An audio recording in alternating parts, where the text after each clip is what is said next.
I deliberately dripped strong liquor into the old man's eyes, but I didn't do it to hurt him. I just wanted to test whether he was truly blind, because every night, as I was about to sleep, I could feel a pair of eyes staring at me from outside the door. But strangely, whenever I went to check, there was never anyone there, only a new little hole in the door. That meant someone really had been peeking through it. But in this entire house, only the old man and I lived. If it wasn't him watching me, then who could it possibly be? So I dropped the liquor into his eyes to test him. When he didn't react at all, I assumed I had just been overthinking.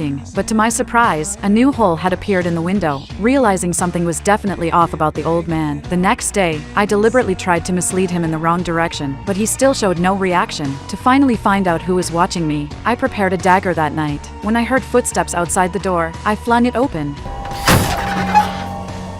But there was still no one outside. Feeling that I might be haunted by a ghost, I went to see a priest the next day and told him everything strange that had been happening. But the priest thought that I was just making excuses to avoid caring for the old man properly. Disappointed, I went home. But when I was getting ready for bed that night, I heard footsteps outside the door again. Another hole had appeared in the door, and as the days went by, more and more holes began appearing. I was too afraid to lie down and sleep. I could only stare at the holes in the door. Then suddenly, the hallway light went out. Terrified, I quickly locked the door. But then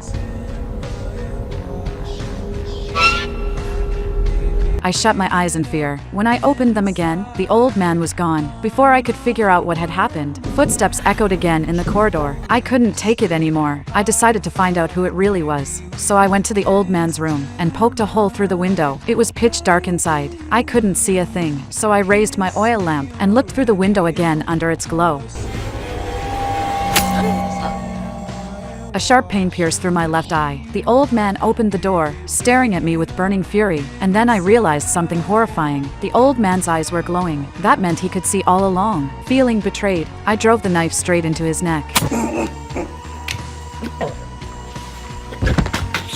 Then I shut the door tightly and began disposing of the body, to leave no evidence behind. I started boiling soup in the kitchen. Suddenly, there was a frantic knock at the door. It was the priest. He had sensed the old man was in danger, so he came to check on him, to keep him from noticing anything strange. I lied, saying the old man was already asleep, but the priest insisted on seeing him. I had no choice but to invite him inside, planning to kill him too. But before I could act, I suddenly noticed the holes on the door were gone. Then a dark shadow appeared inside the room. I was terrified, because I had already dealt with the old man. So who is that figure inside? Before I could react, the hallway lights went out completely, and the priest beside me had vanished.